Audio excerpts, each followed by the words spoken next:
उसके मालिक होते हैं, ओनर होते हैं? नहीं, वो होते हैं वर्कर्स, टी गार्डन के वर्कर्स होते हैं। ठीक है, वो टी गार्डन के वर्कर्स होते हैं।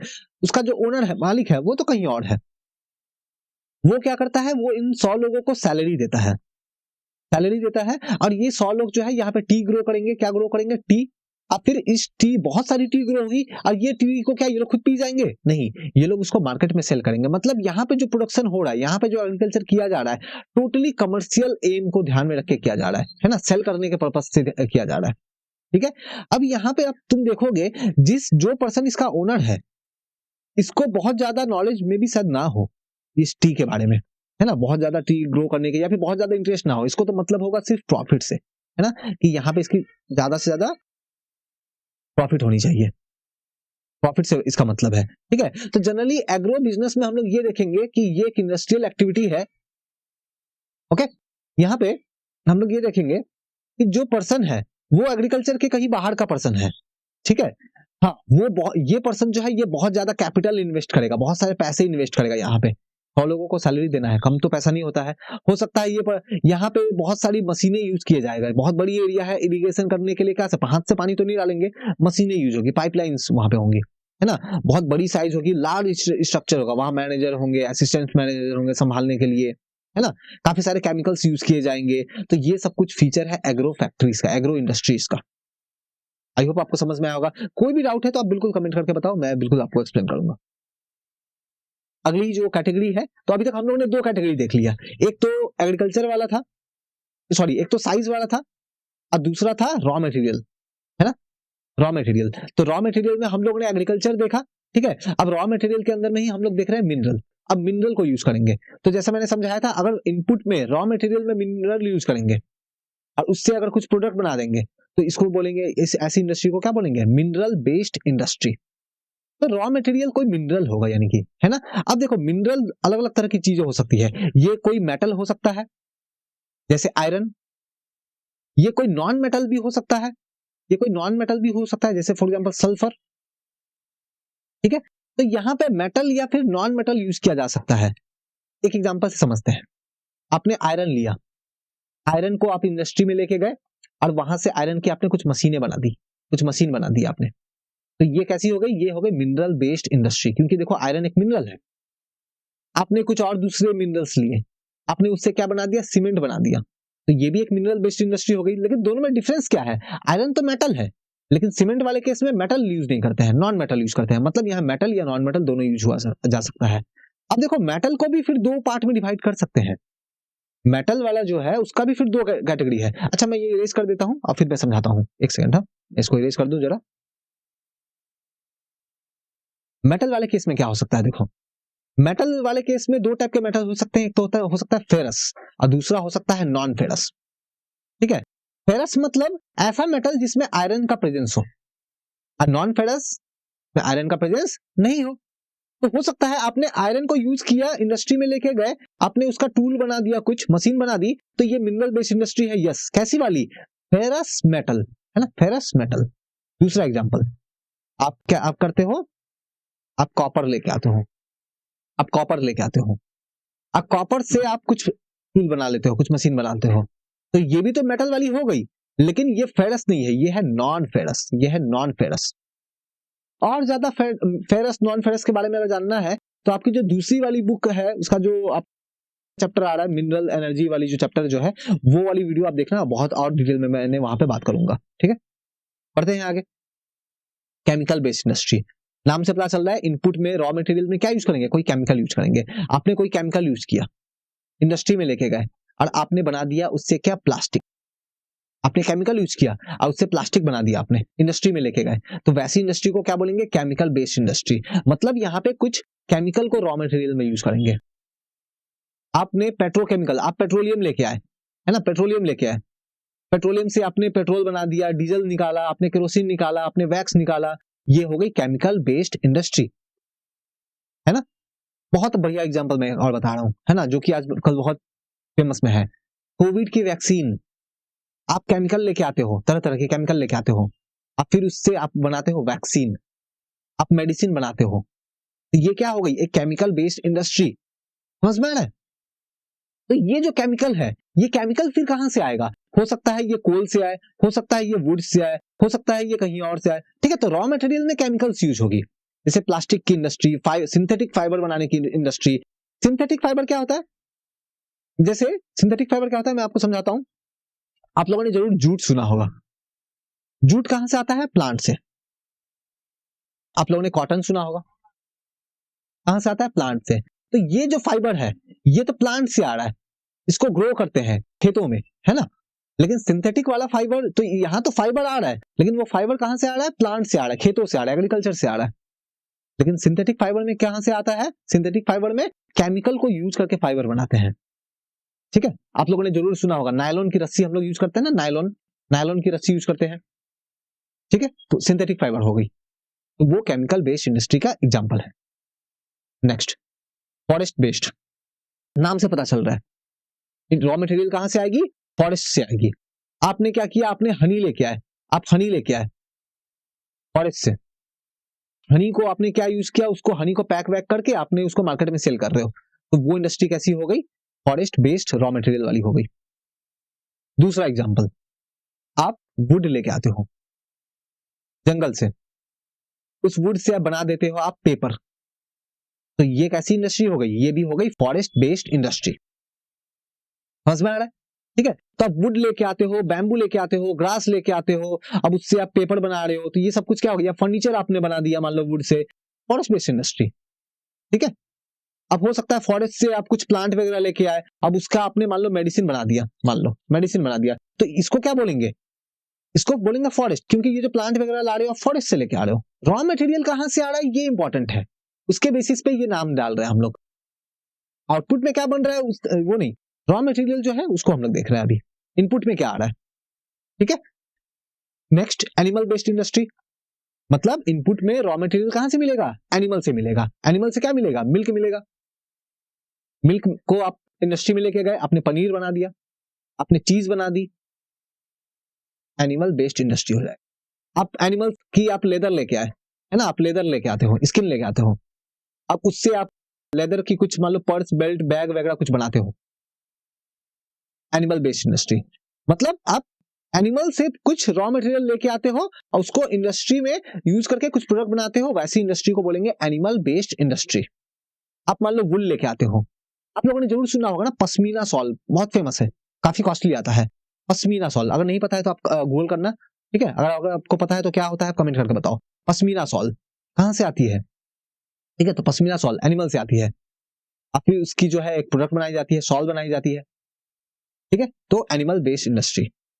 अच्छा, मैं फिर से मैं बता रहा हूँ, पश्मीना शॉल बहुत फेमस है, आप लोग नहीं पता है तो गूगल करो, अगर पता है तो आप कमेंट करके बताओ, ठीक है, क्या होती है ये पश्मीना। नेक्स्ट, तो इंडस्ट्री रॉ मटेरियल के बेसिस पे देखा। Next, industry based on output product. एक एग्जांपल से इसको समझते हैं, एग्जांपल से समझते हैं, एग्जांपल से आप ज्योग्राफी का ये सब चैप्टर को याद रखो, बहुत अच्छे से समझ में आएगा, बहुत अच्छे से याद रहेगा ना। एक एग्जांपल देखते हैं, मान लो एक इंडस्ट्री है, इंडस्ट्री में लेके आते हैं वीट, है ना। अब वीट से हम लोगों ने मान लो क्या बना दिया, या फिर फॉर एग्जांपल, अच्छा हाँ वीट, मान लो वीट है, वीट से हम लोग ने बना दिया मान लो आटा, फ्लोर, है ना, फ्लोर बना दिए, आटा जिसको हम लोग बोलते हैं ना, आटा, आटा हिंदी में ऐसे लिखते हैं ना, वीट से आपने आटा बना दिया, तो ये कैसी इंडस्ट्री है ना, एग्रीकल्चर वाली इंडस्ट्री है, ठीक है।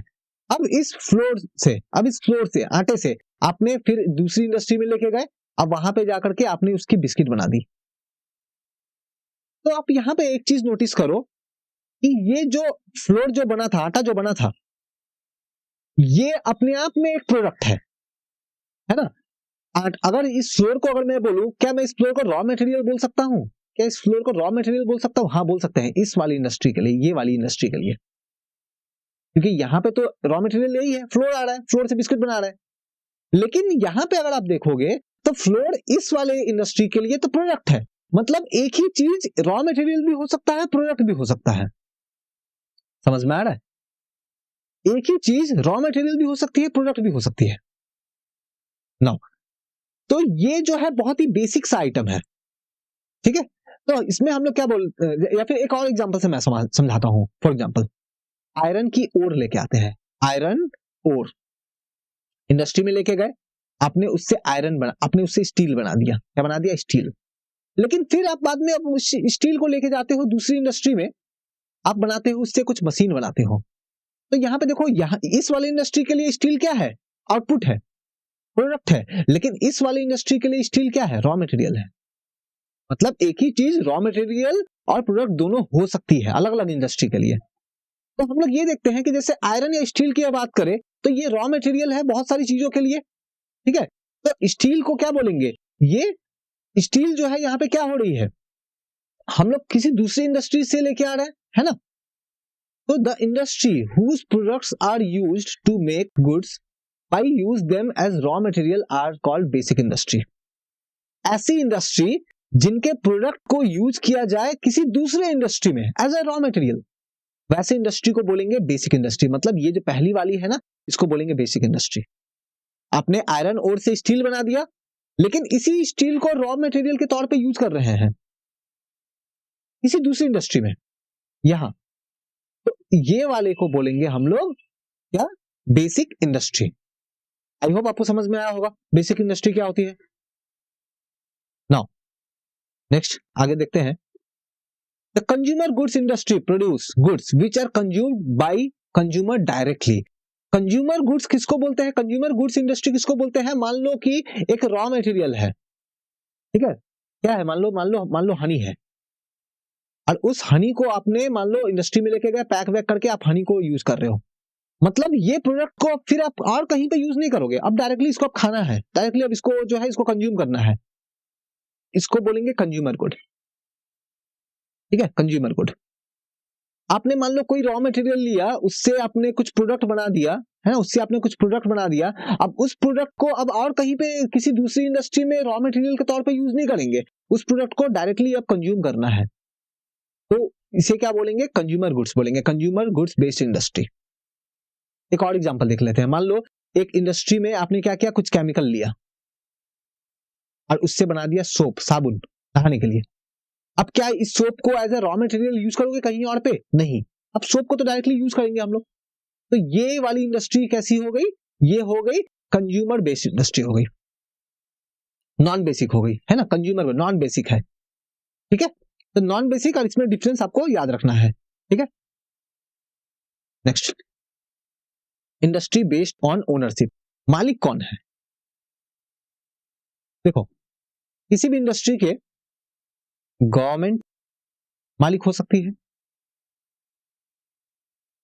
कोई प्राइवेट पीपल मालिक हो सकता है, जैसे मैं हो सकता हूं मालिक, आप हो सकते हो, या फिर हो सकता है कि गवर्नमेंट, या फिर हो सकता है कि गवर्नमेंट प्लस प्राइवेट पीपल दोनों मालिक हो सकते हैं।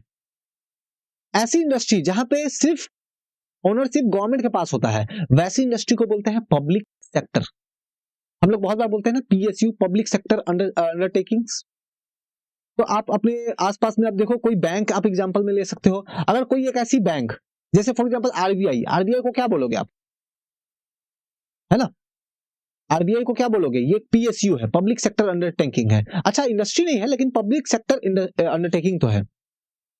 या फिर कोई गवर्नमेंट की ऐसी कंपनी, मान लो SAIL, steel authority of India limited, ये गवर्नमेंट की एक कंपनी है जो स्टील बनाती है, ठीक है। गवर्नमेंट की कंपनी है जो स्टील बनाती है, इसका मालिक कौन है? गवर्नमेंट है, इंडियन गवर्नमेंट है, तो इसको बोलेंगे पब्लिक सेक्टर। ये क्या है? Public sector. पब्लिक का है, पब्लिक का है मतलब हम सभी का है, मेरा है, आपका है, सिटीजन ऑफ इंडिया का है, गवर्नमेंट कंट्रोल करती है इसको। तो सेल ये होता है, ठीक है, सेल ये एक एग्जांपल है। प्राइवेट सेक्टर कौन सा हो जाएगा? प्राइवेट सेक्टर कौन सा हो जाएगा? मान लो जैसे रिलायंस कंपनी की कोई मान लो जैसे फेसबुक, मान लो गूगल, रिलायंस कंपनी, तो यहां पे मालिक कौन है? कोई प्राइवेट पीपल है। या फिर आपकी कोई इंडस्ट्री अगर है तो कोई प्राइवेट पीपल है ना, तो इसको बोलेंगे प्राइवेट सेक्टर। प्राइवेट सेक्टर में कौन मालिक होगा? कोई प्राइवेट पीपल होगा, आप होगा, मैं होंगे, कोई प्राइवेट ऑर्गेनाइजेशन उसको कंट्रोल करेगा, है ना। नाउ ये दोनों में एक डिफरेंस है। जनरली आपको सोशलिस्ट कंट्री जो है, जो सोशलिस्ट कंट्री जो होती है, वहां पे आपको देखेंगे कि बड़ी बड़ी कंपनी जो है उसका मालिक जनरली गवर्नमेंट ही होती है, पब्लिक सेक्टर बहुत सारे होते हैं। और जहां पे कैपिटलिस्ट कंट्री होती है वहां पे आप देखोगे कि प्राइवेट सेक्टर की बहुत सारी कंपनियां होती है, ठीक है। सोशलिस्ट कंट्री 100% सोशलिस्ट तो कोई नहीं है, लेकिन फिर भी आप एग्जांपल के लिए आप रशिया ले सकते हो या चाइना ले सकते हो, 100% कोई नहीं है, ठीक है। कैपिटलिस्ट वाले केस के लिए आप अमेरिका ले सकते हो, ठीक है। नाउ अब थर्ड कैटेगरी ज्वाइंट सेक्टर, नाम से पता चल रहा है ज्वाइंट होगा। इसका ज्वाइंट गवर्नमेंट और प्राइवेट दोनों लोगों का, पब्लिक प्राइवेट दोनों मिला हुआ रहेगा। मतलब जैसे कोई एक गवर्नमेंट की ऑर्गेनाइजेशन ले लो, फॉर एग्जांपल मान लो हम लोग ले लेते हैं LIC ले लेते हैं, या फिर हम लोग मान लो ले लेते हैं, मान लो SBI या कोई एक बैंक लेते हैं। तो SBI में मान लो गवर्नमेंट, SBI में आप देखो गवर्नमेंट जो है, गवर्नमेंट के पास मान लो 80% कंपनी की मालिक कौन है, गवर्नमेंट है, और 20% का मालिक, फॉर एग्जांपल मैं एग्जांपल के लिए समझा रहा हूं, 20% का मालिक मान लो कौन है, तो मान लो कोई कंपनी है, कोई प्राइवेट कंपनी है, तो SBI को क्या बोलेंगे हम लोग, बोलेंगे ज्वाइंट सेक्टर, ठीक है। तो बहुत सारी इंडस्ट्री ऐसी होती है जिसको प्राइवेट और पब्लिक दोनों मिलकर मैनेज करती है, तो उसको बोलेंगे ज्वाइंट सेक्टर, ठीक है। जनरली जो मिक्स्ड इकोनॉमीज जो होती है, यहाँ पे पब्लिक और प्राइवेट सेक्टर आपको दोनों देखने को मिलेंगे। हमारे कंट्री में देखो, हमारे कंट्री एक मिक्स्ड इकोनॉमी है, इंडिया मिक्स्ड इकोनॉमी का एग्जांपल कौन है, इंडिया है। हमारे कंट्री में पब्लिक सेक्टर भी मिल जाएगी, पब्लिक सेक्टर जैसे फॉर एग्जांपल